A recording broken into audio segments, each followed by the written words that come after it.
Hey, Mike. So I'm liking this new set. This is pretty awesome. It is. It's nice to just have a set where you can jump in, get moving. Versus being in the middle of your office last time. Yeah, yeah. So I believe we're talking about roadblocks today. Tell me what you mean by that. Well, we deal with a lot of clients from people who are just starting out, thinking about starting out, to the experts. And one of the things, especially this week, we got a lot of calls on, I wish I would have, or I did that too. And it is kind of one of those things of, what can we help people with that we can skip some of those things that they hit, the bumps that stops a lot of people from being successful in real estate investing. This is about, like we say, building a generational wealth.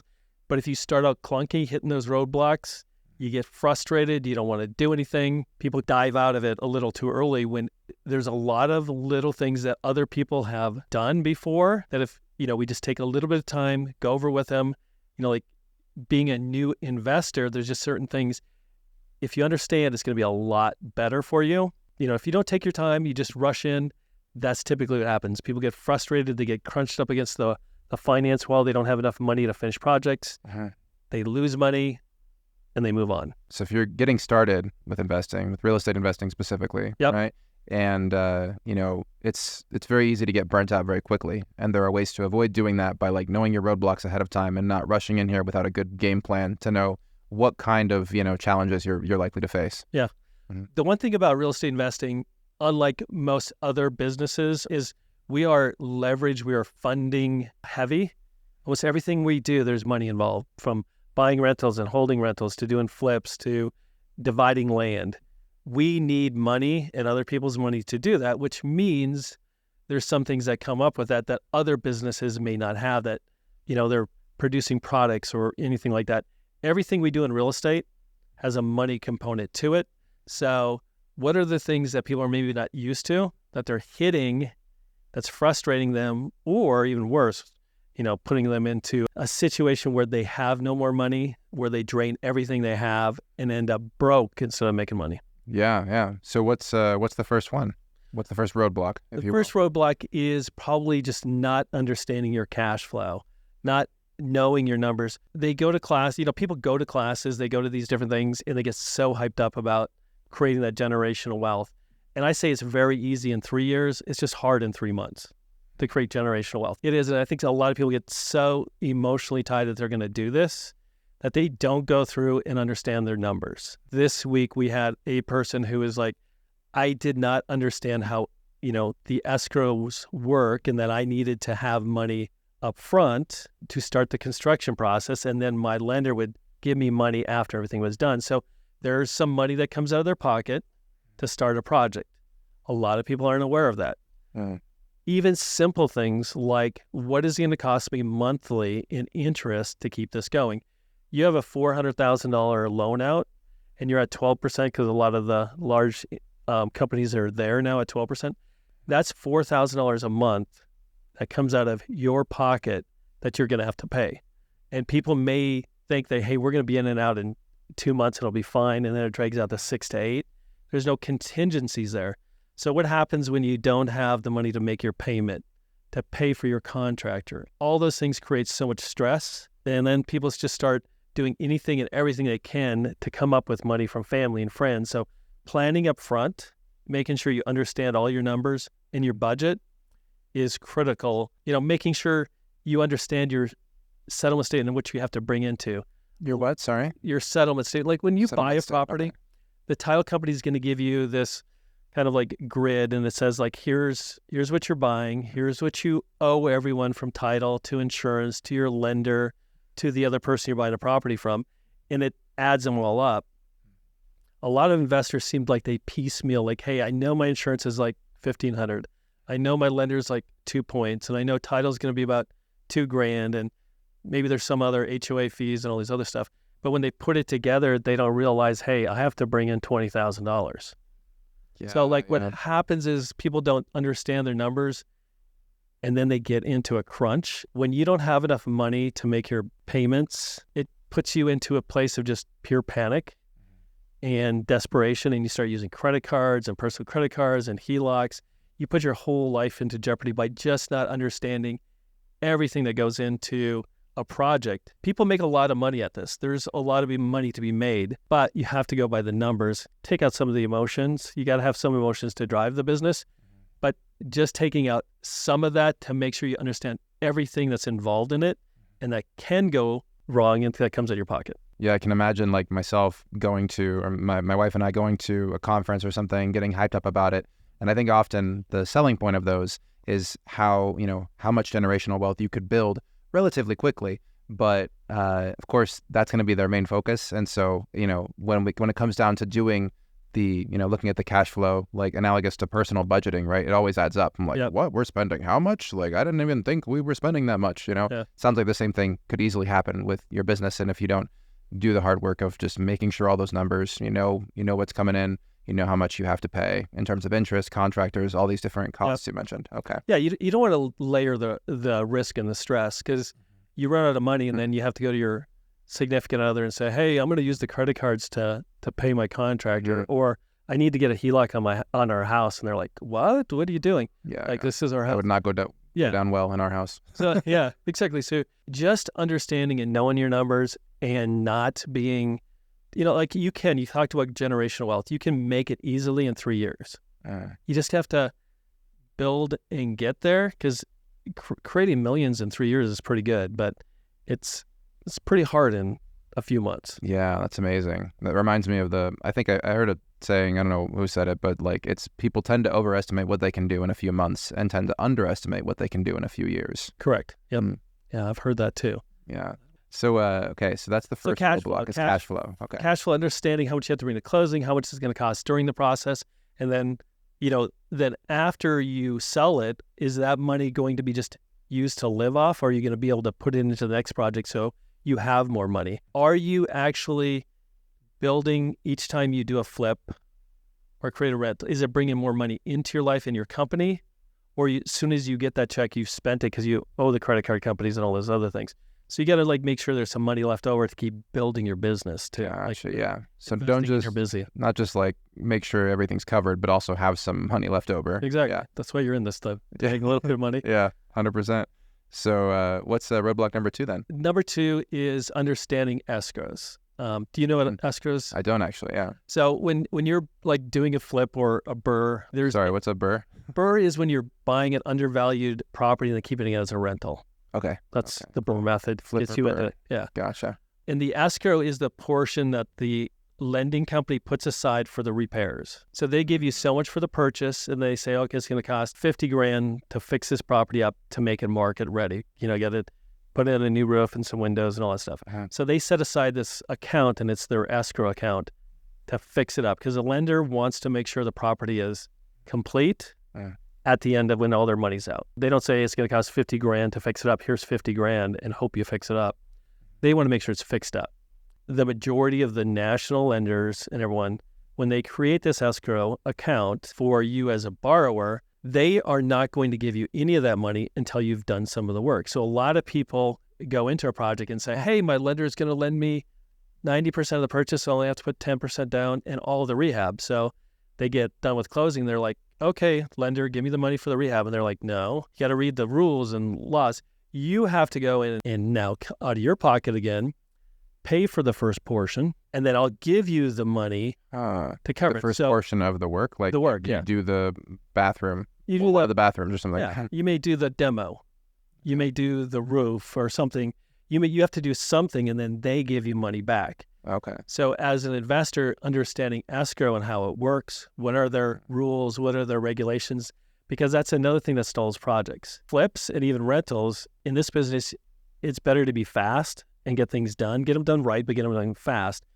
If this escrow and they don't understand it and they can't get a project going and they can't pay their contractors, then they go somewhere else and it stalls a project. So now instead of a 8-week project, it becomes like a 16 or 32-week project. Dang. Every month you're paying out interest, you're paying out taxes, insurance. So understanding your escrow, how it's set up, and what you are responsible for. So out of the gate, you're out and running. What does it take for me to get money from the escrow company when I have done everything too? And how long does that take? Because if I'm an investor and I have to put up the first $10,000, then I have to ask my lender for that $10,000. But they're not going to give it to me for a week or two, I still have to pay for another week or two. So now I'm not out 10 grand, I might be out 20 grand out of my pocket. And you have to keep that thing going until you get to the cycle, and at the end you catch up, but you got to make sure you understand the flow of an escrow. That makes sense. Yeah, it sounds like with understanding escrow, it's the cost, what you have to put in, but also the timeline, because it's going to impact, those are related. That's going to impact the cost, like you said. Okay. The longer you hold it, the more it's going to cost you. The longer it takes you to pay contractors is going to take them off, and they may go to another project and drag it out even longer. So you might not only take longer, but you might miss markets, which means the selling market can be like March through May. And it takes you a little bit longer, and you come out in July. It's one of the worst months to sell, and you just take another hit. So that's another reason the timeline of your escrow is important. Understanding these things saves you money, puts more money in your pocket. That's Some people succeed a lot faster than others as they just understand these kind of little rules. That makes sense. Just kind of knowing those things going in. Do those escrow rules vary widely depending on the lender? Like those timelines? I would say they all vary widely.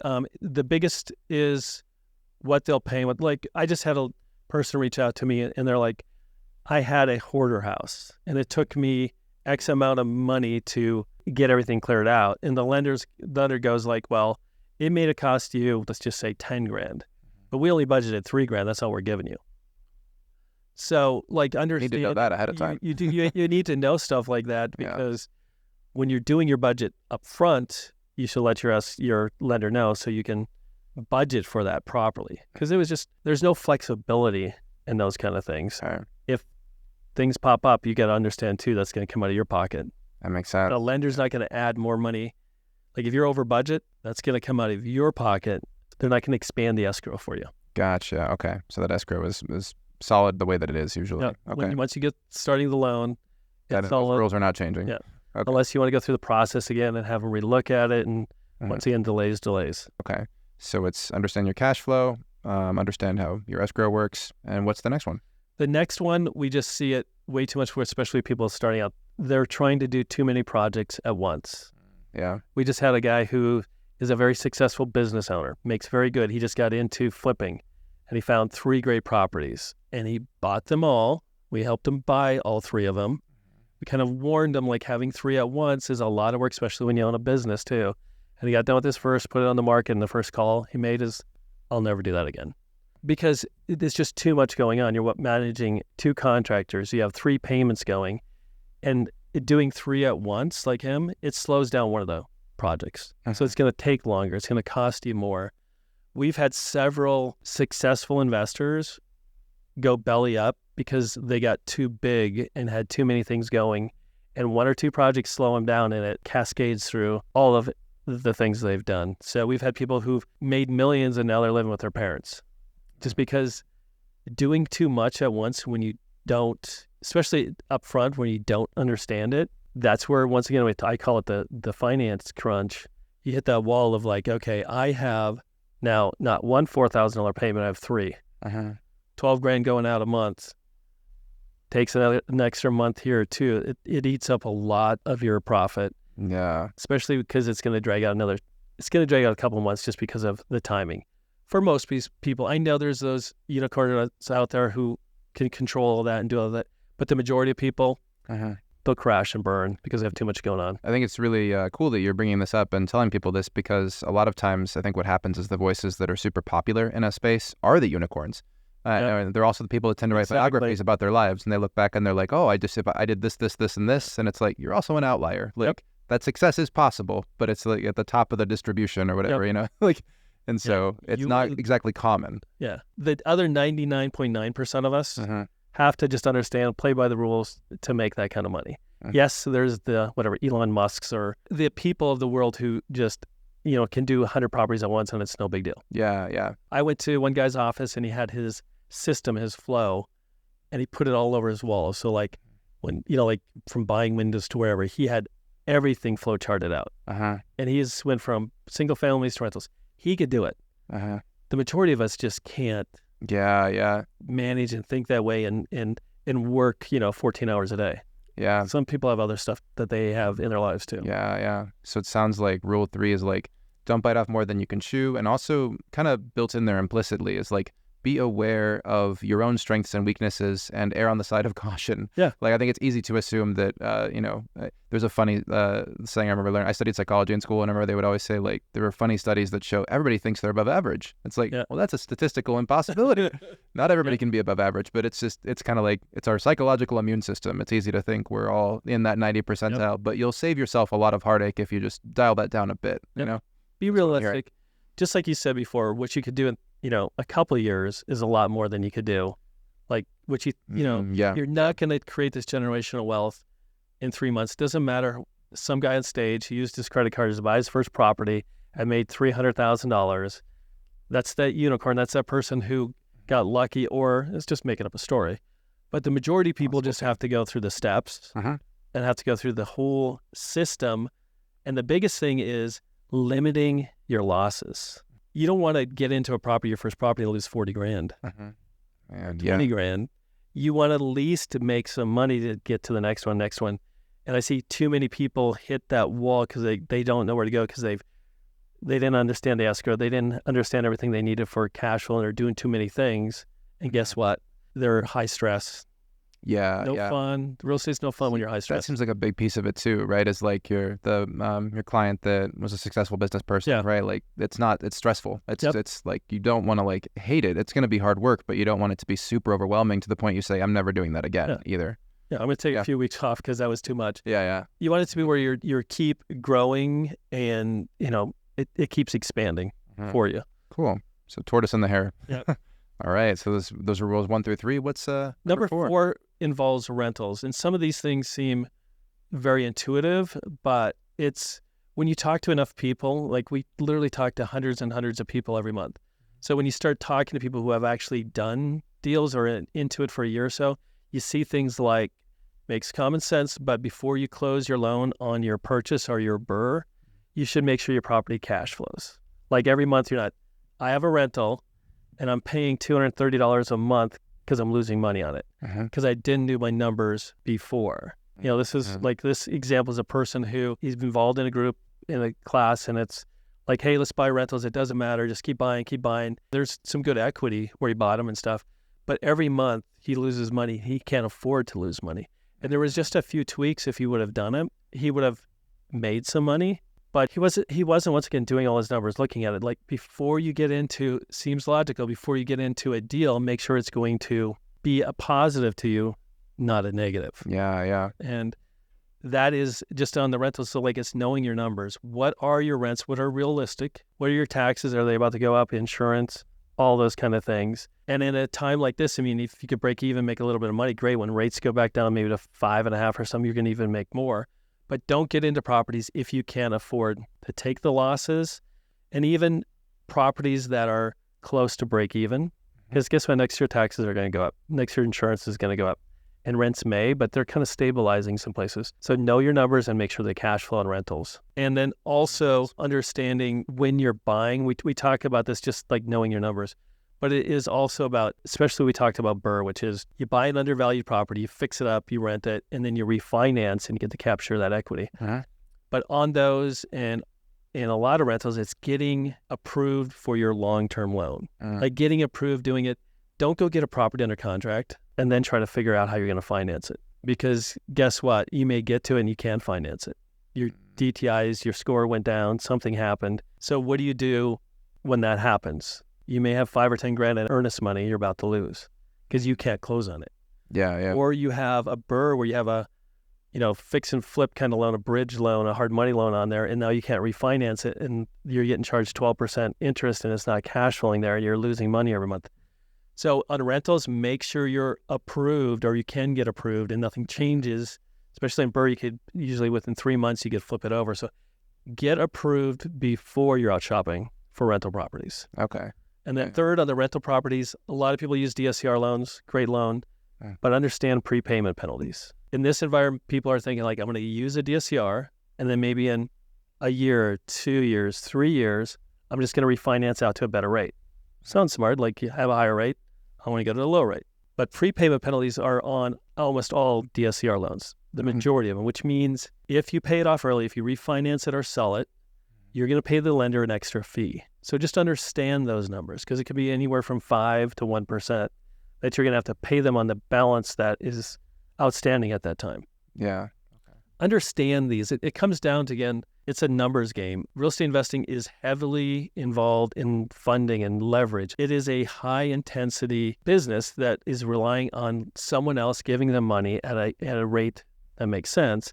So you have to understand numbers in this business, even on the buy side. Like, where am I buying it? Then does everything make sense? And on the finance side, where can I get the best rate? What can I put the least amount down? All that stuff. To create the wealth, you're going to have to understand some numbers or find someone to help you. That makes sense. Like, put on your accountant hat or hire an accountant. Least, yeah. So that way at least present enough that you understand like the numbers, like big time. You don't have to understand down to the minute thing where everything is going, but it's like, hey, my payments are going to be $4,000. I'll probably have it 6 months. I'm going to probably need like $24,000 for interest. Yeah. You have to understand those things, not get into it like, hey, I'll figure it out later. Yeah. I keep thinking about this stuff with like my, personal budget. The same principles seem to apply on on the individual level. It's like thinking about it later does not work, because I'm like, I'm pretty good on this budget. And then I go and I look at it, my transactions, I'm like, I was not good on that budget. So it sounds like the same thing can happen with things like interest, with things like prepayment penalties, and just knowing what type of loan you're doing. Like this rule was all about rentals, knowing the specifics of what you're getting into with the rental loan that you're getting. Yeah. Okay. And your cash flow. I think most of this, especially if you're new to this, if you spent the first 60, 90 days just diving in, understanding it, then it's just like every quarter maintaining. Like if you spend the first 60, 90 days making sure your credit scores are, making sure you understand it, getting your lenders lined up. This is a highly intensive leverage game, but if you just spend the time up front, it could go a lot easier, through those first 3 years of creating that wealth too. And it strikes me that if you have that in mind from the beginning and don't think of yourself as the outlier who's going to do it in a few months, right? Yep. Like if you know from the beginning 3 years, then that time frame seems totally reasonable. Like I'm going to spend 60 to 90 days just learning about this stuff and figuring it out. And then I'm going to take it slow at that point and see what I can handle. And also, and during that time, I'll have more of a feel for the numbers and everything because I did my research ahead of time. Yeah, you'll be more knowledgeable on how to buy a property, how to find lenders, contractors. It'll get a lot easier every time you do something. It should get easier every time you do something. So in 3 years, you do maybe 2 or 3 your first year, 3 to 5 the next year, and then get up to, 8 to 10 your third year because you can handle it. It's like 3 years goes by fast. COVID was 3 years ago, and it seems like it was. I know, yeah. That blows my mind. Yeah. It's like it goes quickly. So take your time, know your numbers. And lastly, what I wanted to go over, because I go over a lot, because at least 7 out of 10 people that we deal with, this always pops up, and that is personal credit usage. Oh, so this is rule number 5. This is rule number 5. What is it? A roadblock number 5. Yeah. Roadblock, because we have so many people who come up and say, I did that. I messed that one up. I did that one. Because everyone, you do it. So the more of these you can not get involved in, and part of it is just getting professional help and understanding from people who really understand the numbers too. But the credit card thing, the personal credit cards, everyone starts, pays their contractors, pays their business expenses to their personal credit cards, and then pretty soon, same thing happens. Because we get a good amount of calls every week going like, I need a 680 credit score. Like last week we had one person who's I'm at 550. And the only, he put it in the simulator, one of my FICO simulators, and it came up if he paid off all his credit cards because he was not at the limit, he was over the limits. So if he paid them off, he would actually, the simulator said, get the 680. So that means he can now get a loan. And we have another person who has 8 appraisals done for DSCR, but his credit score is 18 points too low because he has 90 some grand on credit cards. Oh, wow. Yeah. And if he pays them down, it shoots up. But this whole problem can be avoided if you start earlier, set up your business correctly. Make sure it's a business, make sure you get the EIN, make sure your bank accounts, and get, as soon as you can, business credit cards. Yeah. So all these examples are personal credit cards, right? Yeah. These are all personal credit cards. People just go like, hey, I get a credit card, or I'll just keep getting credit cards. And we're talking, once again, we say it over and over, but business credit cards. It's not like the corporate that takes years. Just as long as you have a business, you have a really good credit score, right away you could get some credit built. If you need to work on those things within the first 3 to 6 months, you should have established business cards, just like everything else from Chase and American Express and all of those in your business name. It goes off your credit score, but it does not report in your credit report. So it eliminates all those headaches for when you're trying to get that next deal. So happens all the time. I have a fix and flip client who just finishing a project, but he has, not maxed out, but he has a lot of money on his credit cards. But he wants to get into this one's just going on the market. He wants to buy his next one. But most of the large money people go by credit score. But since he's used all his credit cards to finance this, his credit score is low, so he can't get that next loan for the next project until he sells this one, pays off his credit cards, and now he has a 2 to 3 month gap in what he's doing. Gotcha. All of these little things are impacting investors. And like I said, at least 7 out of 10 people we talk to, one way or the other, the score is being impacted by using personal credit cards. Easiest fix out there, start working on business credit cards. Have a question about any of these things, please reach out to us because we'd be glad to help you get on the right path. So what were the 5 one more time? For my memory, I'll consolidate them. So we've got cash flow, right? Yep. Understand how your cash flow works. Yep. The next one is understand Escrow. your escrow. Yes. Yep. Okay. Number 3. Don't get too many projects going at once. Yeah, don't bite off more than you can chew. Not too many projects at once. Okay. Yeah. And then understand your rentals, the ins and outs of your rentals. Just the numbers, getting approved before, understanding that they are going to cash flow, just understanding the numbers better on rentals. Okay. And that makes sense. And then number 5 was don't use personal credit cards. Yeah. Use a business credit card as soon as you can. As soon as you can, get out of personal, get into business, set your business up correctly, and just make it easier down the line. The next deal you do is going to be easier, more profitable. So like you're building on each deal as you learn more, but you get better money, easier money and stuff too, as you build on all these things. Awesome. That sounds super useful. It'll be good for people to know the roadblocks ahead. Yep. And if anybody has any questions, they can always reach out to us. Yeah. Mike at the Cash Flow Company, be glad to help. We can set up a time. We could go over everything. But I think it's so important to set up your business correctly and understand the whole finance game because real estate is all, like at least half it is all about the money. Uh-huh. And I don't know another industry out there where anybody can make the generational wealth, but it's also so heavily reliant on understanding the finance side because most people build it on other people's money. It's not theirs. Yeah, that makes sense. Understand the finance side. And to do that, to learn more, what's your website again? Just go to thecashflowcompany.com or just Cashflowcompany.com. email Mike at thecashflowcompany.com. They can just reach out to you directly. Right. Yeah. Awesome. For now. For now. Yeah. Cool. Well, great talking to you. Appreciate it, Mike. Yeah. See you, Mike.